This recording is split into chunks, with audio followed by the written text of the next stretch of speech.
Good morning all of you. आज से हम जो इवोल्यूशन ऑफ ज्योग्राफिकल थॉट है इसको पढ़ेंगे। ये जो अपना पेपर है ये 100 नंबर का होगा और इसमें 10 क्वेश्चन आपसे पूछे जाएंगे, जिसमें से आपको 5 क्वेश्चन अटेम्प्ट करने हैं। और जो एवोल्यूशन ऑफ ज्योग्राफिकल थॉट है इसको 5 भागों में डिवाइड किया है। जो सिलेबस है इसको जो इंग्लिश में तो मैम ने सेंड कर दिया था और आज मैं हिंदी में इसका एक्सप्लेन आपको बता रही हूँ। जो यूनिट फर्स्ट है ये है, इसमें philosophy of geography and geographical during ancient and medieval period, यानी कि प्राचीन और मध्यकाल में जो भूगोल है और भूगोल का दर्शन के बारे में हम जो यूनिट फर्स्ट है इसमें अध्ययन करेंगे। जो यूनिट फर्स्ट को हमने फिर 5 भागों में डिवाइड किया गया है। जो फर्स्ट इसका ए है, जिसके अंतर्गत जो ज्योग्राफी की प्रकृति है, उसकी परिभाषा है, उसका दर्शन है, उसके बारे में अध्ययन करेंगे। और स्कोप और पर्पज ऑफ ज्योग्राफी, स्कोप जो ज्योग्राफी के विषय क्षेत्र हैं और उसके उद्देश्य हैं, ये भी यूनिट ए के ए भाग में है। जो बी है, यूनिट ए को बी भाग में डिवाइड, जिसमें ब्रीफ स्टडी ऑफ ग्रीक और रोमन स्कूल्स हैं इनके बारे में, यानी कि जो ग्रीक और जो रोमन विद्वान थे इनके बारे में हमें डिटेल से अध्ययन करना है। जो इसमें ग्रीक विद्वान है जिसमें थेल्स है, केटियस है, अलेक्जेंडर हैं, ये ग्रीक विद्वान थे। और रोमन स्कूल के अंतर्गत स्ट्रेबो है, टोलमी है, इनका जो अध्ययन करेंगे। और जो इसका सी है, इसके अंतर्गत जो भारत है, जो प्राचीन भारत की भौगोलिक अवधारणा के बारे में अध्ययन करेंगे। और डी है, इसमें the dark age of geography, यानी ज्योग्राफी में जो काला युग है, डार्क एज अंधयुग कहा जाता है, उसके बारे में अध्ययन करेंगे। और जो ई पार्ट है इसके अंतर्गत आता है द अरब पीरियड, यानी कि जो अरब जो भूगोलवेत्ता है उनका इसमें क्या योगदान रहा है, इसके बारे में अध्ययन करेंगे। ये है प्राचीन और मध्यकाल के दौरान ज्योग्राफी का जो परिभाषा है उसके अंतर्गत इन सब का हम अध्ययन करेंगे। जो सेकंड यूनिट है उसके अंतर्गत आता है जो मॉडर्न ज्योग्राफी है, इसकी शुरुआत। मॉडर्न ज्योग्राफी में contribution of Bernhard Varenius, Bernhard जो वेरेनियस जो भूगोलवेत्ता है, इनका भूगोल में क्या योगदान है उसके बारे में अध्ययन करेंगे। एमोल कांट के बारे में। और डार्विन जो ज्योग्राफिकल के थ्योरी दी थी ज्योग्राफी में, उसके बारे में, उसके प्रभाव के बारे में अध्ययन करेंगे। और जो डी है इसमें अलेक्जेंडर वॉन हम्बोल्ट के योगदान के बारे में। और ई है इसमें कार्ल रिटर है, इसके योगदान के बारे में अध्ययन करेंगे। ये जो भूगोलवेत्ता हैं यानी कि वेरेनियस, कांट और डार्विन, हम्बोल्ट और रीटर हैं, इनका जो मॉडर्न ज्योग्राफी में क्या क्या योगदान रहा है इसके बारे में हम विस्तृत रूप से अध्ययन करेंगे। ये अपनी सेकंड यूनिट है। और जो थर्ड यूनिट है इसके अंतर्गत आता है major school of thought and their contribution, जो प्रमुख जो विचारधारा है और उनका योगदान, जिसके अंतर्गत आता है main characteristic of German school of thoughts and contribution of Friedrich Ratzel, Alfred Hettner और फर्डिनेंड वॉन रिchthofen, जिसमें जो जर्मन जो भूगोलवेत्ता हैं इनकी विशेषताएं और उनका योगदान जिसमें के अंतर्गत है, जैसे रेटजल है, फ्रेडरिक हेटनर है और फर्डिनेंड रिchthofen है, इनके जो योगदान है, उनकी क्या क्या विशेषताएं हैं जर्मन भूगोल में, उनके बारे में अध्ययन करेंगे।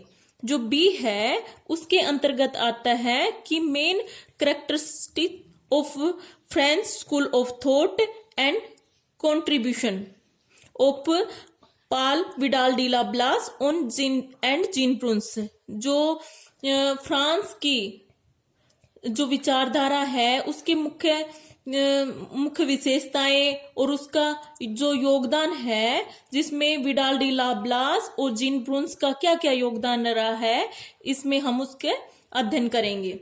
जो सी है इसके अंतर्गत आता है कि जो अमेरिकन स्कूल विचारधारा है उसकी क्या क्या विशेषताएं हैं, क्या क्या उसके कौन कौन से भूगोलवेताओं का योगदान है। इसमें जो भूगोलवेता हैं जिनका नाम दिया हुआ है डिटेल में, जैसे MS Davis, Richard Hartshorne and Carl O Sauer हैं, इनके बारे में हमें डिटेल रूप से अध्ययन करना है, क्योंकि इनका स्पेशल एक तो नाम दिया हुआ है, इनका जन्म, इनका मतलब शिक्षा, इन्होंने ज्योग्राफी में क्या क्या योगदान किया है, इनकी बुक्स वगैरह हैं, ये सब हमें डिटेल से अध्ययन करना है।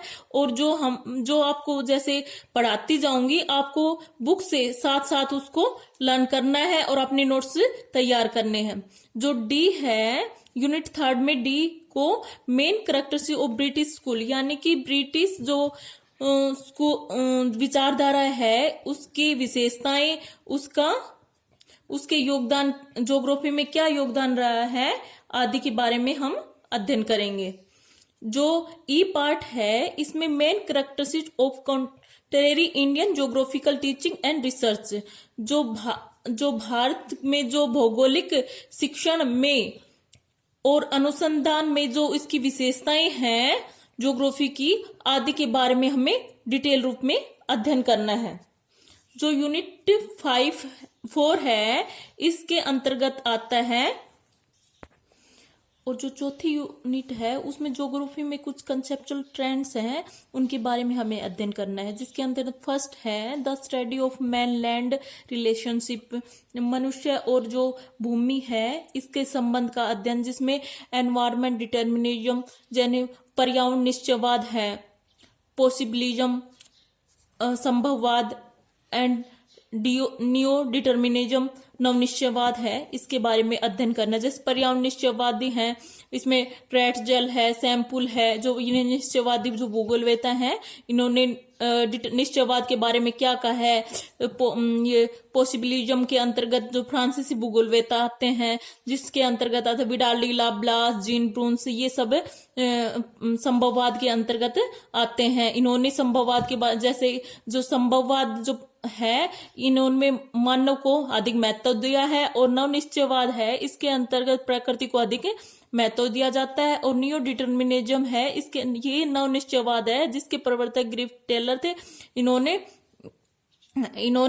जो पर्यावरण और जो संभववाद है यानी प्रकृति और मानव दोनों के संबंध को ही नव निश्चयवाद कहा है। इनके बारे में हमें डिटेल रूप से अध्ययन करेंगे। जो बी है इसके अंतर्गत आता है जो geography as a chorological science and, जो ज्योग्राफी में जो क्षेत्रीय विज्ञान, जो भूगोल है वो भूवैज्ञानिक विज्ञान और जो विभेदीकरण विज्ञान है इसके रूप में भूगोल का अध्ययन किया जाता है। सी है इसके अंतर्गत आता है ज्योग्राफी को, भूगोल को एक परिदृश्य में आकृति विज्ञान के रूप में उसका अध्ययन किया जाता है, ये सब इसके अंतर्गत आता है। और डी है इसके अंतर्गत आता है यानी द्विविभाजन, ज्योग्राफी का जो द्विविभाजन हुआ है इसका अध्ययन करना है, जिससे जैसे फिजिकल और ह्यूमन ज्योग्राफी है, फिजिकल बनाम फिजिकल वर्सेस ह्यूमन, जिसके अंदर भौतिक और मानव भूगोल का द्विविभाजन हुआ है। सिस्टमैटिक रीजनल ज्योग्राफी है, इसका द्विविभाजन हुआ है, यानी क्रमबद्ध और जो प्रादेशिक भूगोल है इनका हमें अध्ययन करना है। जो अगला है वो है, ये भी द्विविभाजन की प्रक्रिया है जिसमें क्वालिटेटिव और क्वांटिटेटिव अप्रोच के बारे में अध्ययन किया गया है, जिसके अंतर्गत आता है गुणात्मक और मात्रात्मक दृष्टिकोण और विश्लेषण और संश्लेषण दृष्टिकोण उपागम है, इनके बारे में हमें अध्ययन करना है। ये अपनी 4th यूनिट के अंतर्गत आते हैं।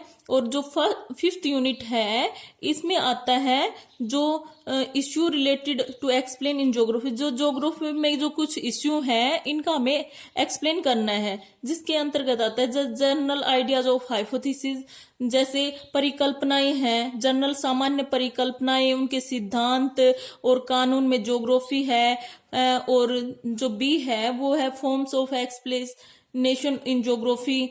जो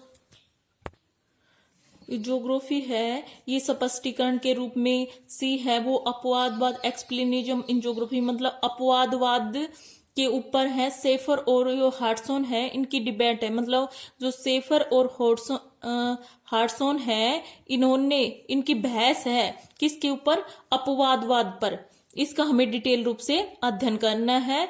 और डी है impact of positivism and scientific method in geography, यानी कि जो मात्रात्मक और वैज्ञानिक जो पहलू हैं उनके प्रभाव का हमें वर्णन करना है। और ई पार्ट है behaviourism, humanism and radicalism in geography, यानी कि ज्योग्राफी में जो व्यवहारवाद है, मानवतावाद है और कट्टरतावाद है, इनका हमें ज्योग्राफी में डिटेल रूप से अध्ययन करना है। यानी कि जो ये इश्यू दिए हुए हैं इन्हें हमें पूर्ण रूप से एक्सप्लेन करना है। ये अपना सिलेबस है।